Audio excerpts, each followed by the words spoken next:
ꯑꯁꯤꯁꯦ ꯏꯃꯣꯏꯅꯨ ꯇꯧꯍꯧꯗ꯭ꯔꯕꯅꯤꯅ ꯏꯃꯣꯏꯅꯨꯒꯤ ꯉꯥ ꯊꯣꯡꯅꯕ ꯈꯥꯡ ꯂꯩꯕ ꯆꯠꯂꯤꯕꯅꯦ ꯃꯦꯇ꯭ꯔꯣꯗꯒꯤ ꯑꯩꯈꯣꯏ ꯑꯅꯛꯄ ꯀꯩꯅꯣ ꯂꯩꯌꯦ ꯑꯩꯈꯣꯏꯒꯤ ꯃꯣꯜ ꯃꯆꯥꯒꯤ ꯇꯥꯏꯞꯇꯀꯣ ꯗꯦ ꯇꯨ ꯗꯦꯒꯨꯝꯕ ꯂꯨꯂꯨꯒꯨꯝꯕ ꯍꯥꯏꯅ ꯂꯩꯌꯦꯕꯀꯣ ꯑꯗꯨꯋꯥꯏꯗꯒꯤ ꯂꯩꯔꯨꯔꯁꯦ ꯄꯣꯠꯁꯦ ꯗꯨꯕꯥꯏꯒꯤ ꯔꯨꯜ ꯑꯃꯅ ꯌꯦꯡꯉꯨꯀꯣ ꯖꯦꯕ꯭ꯔꯥ ꯀ꯭ꯔꯣꯁꯤꯡꯗ ꯒꯥꯔꯤ ꯐꯅꯌꯥꯝ ꯂꯥꯛꯄꯁꯤꯀꯣ ꯀꯩꯅꯣ ꯇꯧꯗꯣꯏꯅꯦꯕ ꯈꯥꯝꯗꯣꯏꯅꯦ ꯑꯩꯈꯣꯏ ꯍꯥꯟꯅ ꯆꯠꯄ ꯉꯥꯏꯗꯣꯏꯅꯦ ꯁꯤꯗ ꯔꯦꯠ ꯂꯥꯏꯠ ꯂꯩꯇꯦꯗꯅꯀꯣ ꯃꯣꯏꯁꯦ ꯉꯥꯏꯔꯤꯁꯦ ꯃꯤꯅ ꯍꯥꯟꯅ ꯄ꯭ꯔꯥꯏꯌꯣꯔꯤꯇꯤ ꯄꯤꯌꯦꯕꯀꯣ ꯁꯤꯗ ꯆꯠꯄꯁꯦ ꯔꯨꯜꯁ ꯑꯦꯟ ꯔꯦꯒꯨꯂꯦꯁꯟꯁꯦ ꯌꯥꯝꯅ ꯐꯣꯂꯣ ꯇꯧꯕ ꯂꯝꯅꯦ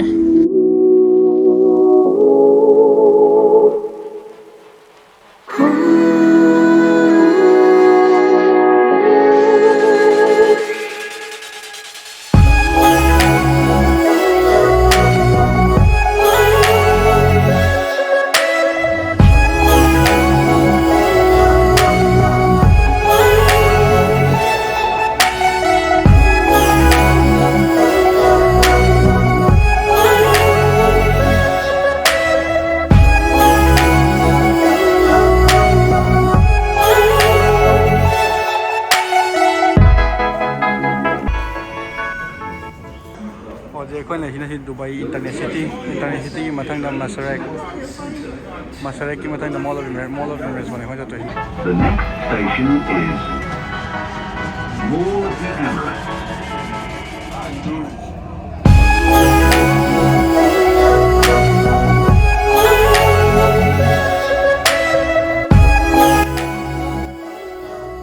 ꯑꯩꯈꯣꯏꯁꯦ ꯍꯧꯖꯤꯛ ꯂꯨꯂꯨ ꯍꯥꯏꯄꯔ ꯃꯥꯔꯀꯦꯠ ꯌꯧꯔꯦ ꯑꯜ ꯕꯔꯁꯥꯗꯅꯦ ꯁꯤꯁꯦ ꯑꯩꯈꯣꯏꯅ ꯂꯩꯔꯤꯗꯨꯗꯒꯤ ꯀꯩꯁꯨ ꯌꯥꯝ ꯂꯥꯞꯇꯦ ꯄꯣꯠ ꯆꯩ ꯈꯔ ꯂꯩꯅꯕ ꯌꯦꯡꯈꯤꯒꯦ ꯏꯃꯣꯏꯅꯨꯁꯦ ꯌꯥꯝ ꯊꯦꯡꯅ ꯄꯥꯡꯊꯣꯛꯑꯕꯅꯤꯅꯀꯣ ꯈꯥꯡ ꯂꯩꯍꯧꯗ꯭ꯔꯦ ꯈ꯭ꯋꯥꯏꯂꯨꯕ ꯏꯃꯣꯏꯅꯨꯒꯤ ꯉꯥ ꯊꯣꯡꯅꯕ ꯏꯃꯣꯏꯅꯨꯒꯤ ꯉꯥ ꯂꯩꯕ ꯌꯥꯔꯦ ꯔꯧ ꯂꯩꯒꯗ꯭ꯔꯥ ꯀꯩ ꯂꯩꯒꯗ꯭ꯔꯥ ꯈꯪꯗꯦ ꯁꯤꯗ ꯐꯖꯕ ꯉꯥ ꯑꯃꯗꯤ ꯂꯩꯔꯦ ꯁꯤ ꯀꯩꯅꯣ ꯁꯤ ꯑꯆꯧꯕꯁꯦ ꯁꯤ ꯀꯩꯅꯣ ꯃꯤꯜꯛ ꯐꯤꯁꯁꯦ ꯁꯤꯁꯤ ꯆꯥꯅꯤꯡꯉꯦ ꯁꯤꯒꯤ ꯀꯦꯠ ꯐꯤꯁꯁꯦ ꯉꯥꯆꯤꯛ ꯉꯥꯀ꯭ꯔꯥ ꯍꯥꯏꯕ꯭ꯔꯥ ꯁꯣꯏꯕꯨꯝꯒ ꯊꯣꯡꯉꯗꯤ ꯍꯥꯎꯔꯅꯤ ꯁꯤꯗꯤ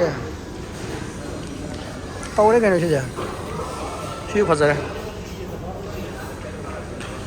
ꯉꯥꯀ꯭ꯔꯥꯁꯤꯗꯤ ꯆꯥꯛꯈ꯭ꯔꯦꯗ ꯄꯨꯛꯂꯥꯎꯕꯤꯔꯣ ꯑꯗꯩꯁꯦ ꯑꯗꯩꯁꯦ ꯄꯨꯛꯂꯥꯎꯕꯤ ꯃꯥꯜꯂꯦ ꯃꯦꯀꯔꯦꯜ ꯑꯣꯏꯅ ꯊꯣꯡꯉꯁꯦꯕ꯭ꯔꯣ ꯑꯗꯨꯒ ꯆꯥꯅꯤꯡꯗꯦ ꯁꯤ ꯉꯥꯀ꯭ꯔꯥ ꯂꯩꯁꯤꯔ ꯈꯜꯂꯤꯕꯅꯦ ꯑꯩꯗꯣ ꯔꯧ ꯑꯩ ꯉꯁꯥꯏ ꯂꯩꯈꯤꯕꯗꯣ ꯄꯤꯛꯑꯦꯕ ꯌꯦꯡꯁꯦ ꯀꯨꯀꯔ ꯂꯩꯒꯦꯅ ꯌꯦꯡꯕꯅꯤ ꯀꯨꯀꯔꯁꯦ ꯊꯤ ꯇꯥꯡꯉꯦ ꯍꯥꯏꯕ ꯂꯨꯄꯥ 154ꯒ ꯄꯤꯅꯦ ꯂꯨꯄꯥ 3,000 ꯍꯦꯜꯂꯤꯅꯦ ꯀꯨꯀꯔꯁꯦ ꯀꯥꯟꯗꯦ ꯁꯤꯗꯤ ꯃꯅꯤꯄꯨꯔꯗꯒꯤ ꯊꯥꯜꯂꯛꯄꯅ ꯍꯦꯟꯅ ꯐꯩ ꯁꯤ ꯈꯨꯇꯥꯡꯒꯤꯗꯤ ꯂꯩꯇꯦꯍꯦ ꯑꯁ ꯀꯣꯜ ꯂꯤꯛ ꯂꯩꯕ ꯂꯥꯛꯄꯅꯦ ꯌꯥꯗ꯭ꯔꯦ ꯃꯃꯜꯁꯤꯗꯤ ꯌꯥꯗ꯭ꯔꯦ ꯄꯨ ꯊꯥꯡ ꯉꯝꯗ꯭ꯔꯦ ꯑꯗꯣꯟ ꯁꯨꯝꯕ ꯑꯆꯧꯕ ꯑꯃ ꯂꯩꯔ ꯆꯥꯊꯔꯁꯤꯔꯣ ꯃꯊꯦꯟ ꯇꯧꯔꯒ ꯂꯨꯄꯥ 15 ꯄꯤꯔꯒ ꯑꯆꯧꯕꯁꯦ ꯑꯩꯈꯣꯏꯒꯤ ꯎꯁꯣꯞꯇꯒ ꯆꯥꯕꯁꯦ ꯀꯣꯜ ꯂꯤꯛꯁꯤꯡꯁꯤ ꯌꯥꯗꯦ ꯇꯧꯔꯤ ꯂꯤꯂꯥꯁꯦ ꯅꯨꯡꯁꯨ ꯑꯃ ꯌꯦꯡꯁꯦ ꯇꯣꯟ ꯅꯨꯡꯁꯨ ꯂꯩꯕ ꯌꯦꯡꯉꯣ ꯀꯣꯜ ꯂꯤꯛ ꯈꯔ ꯌꯦꯡꯈꯤꯒꯦ ꯀꯔꯤ ꯂꯩ ꯍꯥꯏꯕꯗꯨ ꯅꯨꯡꯁꯨꯁꯤ ꯇꯥꯡꯉꯤ ꯂꯨꯄꯥ 150 ꯄꯤꯌꯦ ꯂꯧꯗ ꯌꯥꯗꯕꯅꯤꯅ ꯂꯧꯔꯦ ꯎꯄꯥꯏ ꯂꯩꯇꯦ ꯑꯇꯣꯞꯄ ꯑꯃꯨꯛ ꯌꯦꯡꯒꯦ ꯀꯔꯤ ꯂꯩꯕ ꯌꯥꯏ ꯍꯥꯏꯕꯗꯣ ꯉꯁꯤꯒꯤ ꯄꯣꯠ ꯈꯨꯂꯩꯁꯤꯗꯤ ꯌꯥꯗ꯭ꯔꯦꯗ ꯂꯥꯛꯃꯜꯂꯦꯗ ꯃꯣꯏ ꯄꯣꯠ ꯆꯩꯁꯤꯡꯁꯤꯗꯤ ꯂꯨꯂꯨꯗꯅ ꯈꯔ ꯐꯒꯗ꯭ꯔꯥꯅ ꯂꯥꯛꯑꯒ ꯆꯤ ꯇꯥꯡ ꯂꯩꯔꯝꯃꯦ ꯁꯤꯗꯤ ꯌꯥꯗ꯭ꯔꯦ ꯀꯥꯏꯗꯒꯤ ꯒꯥꯔꯤ ꯀꯌꯥ ꯄꯤ ꯂꯨꯄꯥ 4 ꯄꯤ ꯁꯤ ꯑꯗꯨ ꯁꯤ ꯂꯨꯄꯥ 22 ꯄꯤ ꯇꯥꯡꯉꯤꯅꯦ ꯄꯤꯀꯜꯁꯦ ꯇꯥꯡꯉꯤꯅꯦ ꯑꯩꯈꯣꯏ ꯉꯁꯤ ꯄꯣꯠꯁꯦ ꯁꯨꯁꯤ 2 ꯂꯩꯔꯦ ꯑꯗꯒꯤ ꯅꯨꯡꯁꯨ ꯑꯃ ꯂꯩꯔꯦ ꯇ꯭ꯔꯣꯂꯤꯁꯤ ꯍꯥꯡꯉꯤ ꯍꯥꯏꯕ ꯂꯩꯅꯉꯥꯏ ꯄꯣꯠ ꯑꯝꯇ ꯌꯥꯎꯗꯦꯕ ꯑꯄꯥꯝꯕ ꯌꯥꯎꯕ ꯎꯗꯦꯕ ꯌꯦꯡꯉꯒ ꯀꯩꯀꯩ ꯂꯩꯕ ꯌꯥꯔꯤ ꯍꯥꯏꯕꯗꯣ ꯃꯣꯃꯣꯁ ꯑꯃꯗ ꯂꯨꯄꯥ 1ꯒ ꯀꯌꯥꯅꯣ ꯄꯤ ꯃꯣꯃꯣ ꯄꯤꯁ ꯑꯃꯗ ꯂꯨꯄꯥ ꯏꯟꯗꯤꯌꯥꯒꯤ ꯄꯩꯁꯥꯗ ꯂꯨꯄꯥ 10 ꯍꯦꯟꯅ 30 ꯍꯦꯟꯅ ꯄꯤꯔꯗꯤ ꯀꯥꯟꯅꯗꯦ ꯌꯥꯗꯦꯗ ꯃꯣꯏ ꯆꯥꯛ ꯏꯟꯖꯥꯡꯈꯩꯁꯦ ꯔꯣꯌꯦꯜ ꯗꯥꯏꯅꯤꯡꯗ ꯑꯣꯏꯅ ꯆꯥꯁꯦ ꯁꯤꯗꯤ ꯁꯤꯗ ꯇꯣꯛꯑꯁꯤ ꯂꯥꯎ ꯒ꯭ꯔꯤꯜ ꯆꯤꯛꯀꯟꯁꯤꯗꯤ ꯍꯥꯎꯔꯅꯤ ꯀꯩꯅꯣꯅꯦ Chicken BBQ 15.5 to 50 per kilo. Alright. Kaya na. Authentic. Chim dai lo ne. Singara. Sal lo ne. Yeah. What is inside this samosa? This one? Aloo. Authentic Indian samosa. Like the stuffing. What is the ingredient inside? Only potato, no problem, my friend. How much it cost? 2 piece lor. Yeah, per piece how much? This one? Veg samosa? See, and did how are you know? 50? Is it the one? Grill. What's wrong, happy? How garlic lemon roasted chicken. Singara mom logi ya tu kai lai ba ya yenge. Lower. Ko u gi da ba kui re ba ton lai ka khan ga lai si re. Lai shu yam na thawai yaw ba mi gi type ta ga. Ka pi da ta am do wa le nya. Ta ga de lai ki a b c wa ri tok si. La. Sai kui lai ga ngau rak nam. Sinu pa ji kai ba. Think like a monk. Mấy người tu kể ba? Intelligent investor je Delhi de lai ban tra. Ai ne da ye think like a monk. Su hing chum bom này đấy, su hing thắc to quỷ đấy. Macha tu này rồi.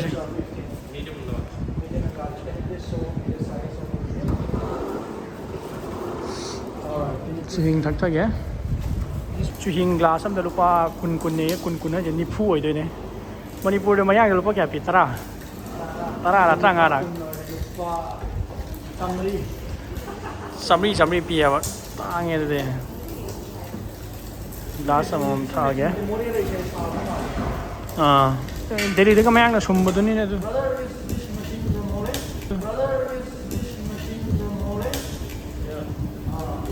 Mua đi đây đâu vậy? Mình ta nghe hà bò này, hậu thì hậu này, có mấy tuổi mà không? Nghe cái này,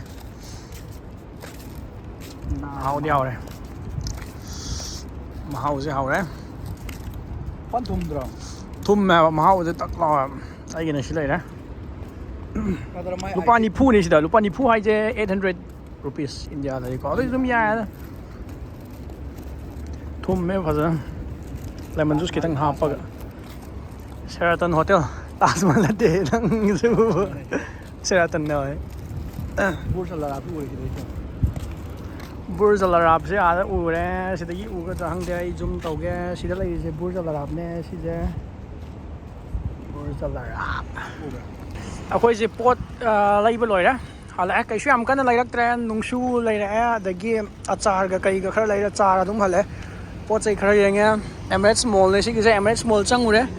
Adum khra yang fajan ni namak Emirates Mall chu nong ma fajan na changa kan na namak ke ngasi gi di ayeng Imoi nu bi loi gre ko akhoi je ado Imoi nu gi kai no tau na bane na po chai khra lai ru gen tau bane do lai rak tre kon do lai tre hojik sat laga akhoi mana ki restaurant am nei do sa thar ni akhoi se pot lai ba loi re hala Sheraton je di post star hai Sheraton Hotel. Cái này đấy. Metro rom đó lại.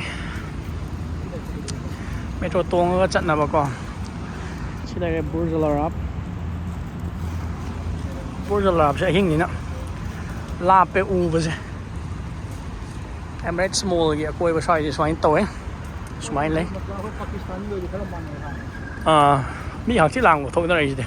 Akhoi ji hala akhoi gi room yo shala ka dore akhoi gi room gi manakta restaurant ama lai adu da dinner tau darani adu da ngasi gi di swai loi shalani au du ga hayeng gi akhoi gi theng na pangthok pa Imoi nu gi thong ba thak pi khara ga tawra ge silai ai na mamang da ut khra do ne akhoi gi tower je Sekhanora Tower sidagi chat lage akhoi sida restaurant lai bane ba sigi restaurant si royal dining restaurant je sida dinner tau thara ge khoi ji restaurant da cha ge na ngai ri ngai boi nang sai direct sushi do haura ge wasabi soy sauce gari ji kai ngau ri bo sila ga salmon na troloi na anima sidi vegetarian he vegetarian kai ni de salmon veg maki combination maki koi na dik cha da shina paratha ama laure paratha and dal fry plus chicken tikka ga lag si onion slice garlic sauce and si kabush ka sina hummus ado si salad chi loi ga sa ding da ya awe sa ba da po loi hu bang chen na tam ni na ngasi Imoi nu gi chak injang thong ba di loi re injang je ing halake sini lai je in thong ba ne utti uti ama leire adagi morok ti metre ise nga ama kino tore toi thong thong nge sida leire sine ai sadarani atang leiraga ngasi si nung khara mangne ba ko laichin thari je si je uga raw roi da hang camera da ni fazana weather je to nung khara mangne aton di thabak chakre ai oina cha ba tare ma yaw roi ma halaga horen maina chajarani ma Emoinu gi oina ko ngasi je Emoinu di loigre ko adoi taraga jo khoi je Emoinu ta hodre ba ko suti phangdawani na suti adi manadawani na ko aduduna uti masa ma tawsale uti macha je uti achau tare ko yam ti yame silai jine siji oire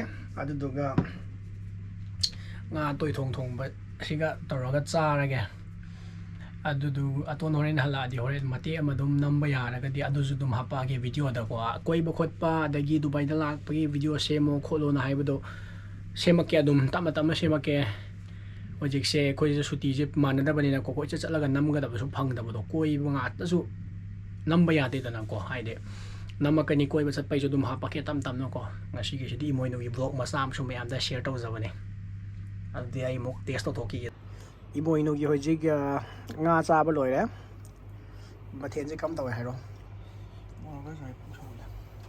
ma moro khara sare puk sau ga le adu uti di loisin ga pura puk teng teng e koi cha di nam drai khoi je sina nga thong bu ne ai nga sai mamang da su nam gi ba do ma theng le adu na ma cha han bane vlog se swai loisala se ngasi gi oina di sama asam ge ado makha ta ba da koi bu sat pa da gi amma nama ge yang minar se makha ta ba ngasi gi di swai loisala se